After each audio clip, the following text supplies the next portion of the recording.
Bismillahirrahmanirrahim. Assalamualaikum warahmatullahi wabarakatuh. Pada bab hari ini kita akan mempelajari tentang Rasulullah Shallallahu Alaihi Wasallam sebagai rahmat bagi seluruh alam. Nabi Muhammad selain bertugas menyampaikan risalah, beliau juga menjadi pelindung bagi umat. Beliau memimpin umat, pemegang keadilan, pembawa kabar berita gembira, dan sebagainya. Berikut penjelasan mengenai Nabi Muhammad sebagai rahmatan lil alamin. Yang pertama, Nabi Muhammad sebagai penerang isi kandungan Al-Quran. Nabi Muhammad adalah seorang rasul dan pelindung. Beliau juga sebagai pemimpin umat, sebagai penegak keadilan. Beliau juga sebagai pelaksana amar ma'ruf dan nahi mungkar. Nabi Muhammad juga sebagai pembawa kabar berita gembira, serta beliau juga bertugas mengatur perekonomian, dan beliau juga sebagai membawa pencerahan. Berikut adalah penjelasan mengenai penjabaran yang tadi saya jelaskan. Nabi Muhammad SAW dikatakan sebagai penerang isi kandungan Al-Quran dikarenakan Al-Quran diturunkan kepada Nabi Muhammad SAW untuk disampaikan kepada umat manusia, sehingga dapat dijadikan sebagai pedoman dalam hidup ini.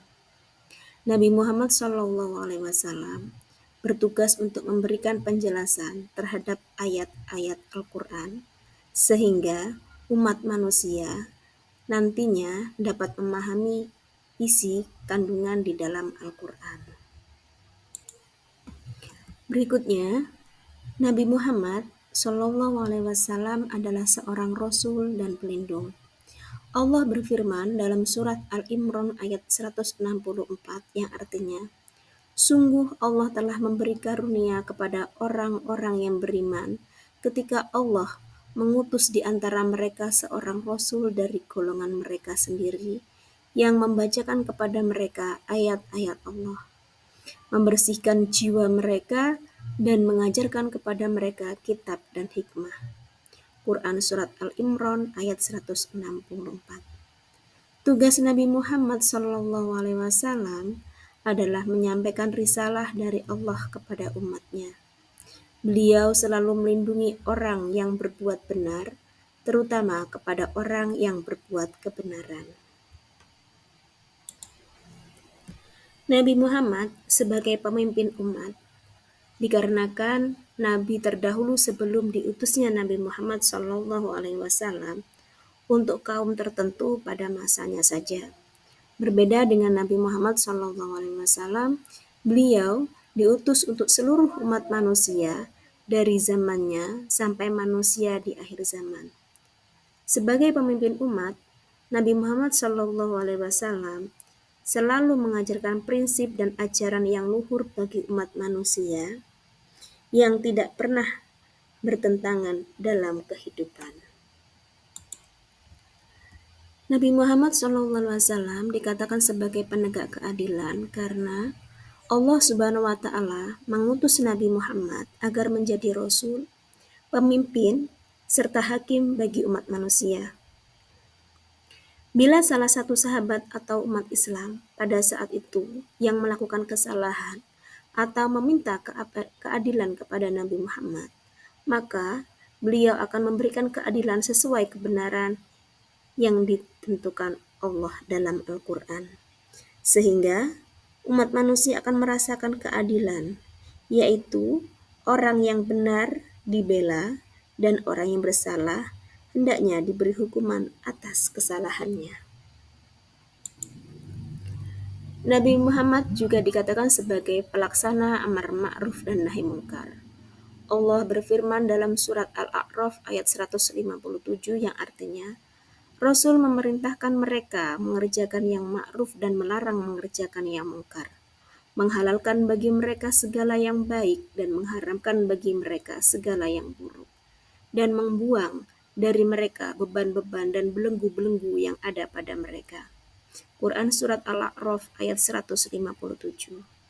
Selain memerintahkan agar umatnya berbuat ma'ruf dan menjauhi yang mungkar, sebelumnya beliau telah mencontohkannya, yaitu dengan cara melaksanakan perintah Allah dan menjauhi larangannya. Nabi Muhammad sebagai pembawa berita atau kabar berita gembira. Nabi Muhammad SAW diutus oleh Allah Subhanahu wa Ta'ala membawa kabar atau berita gembira.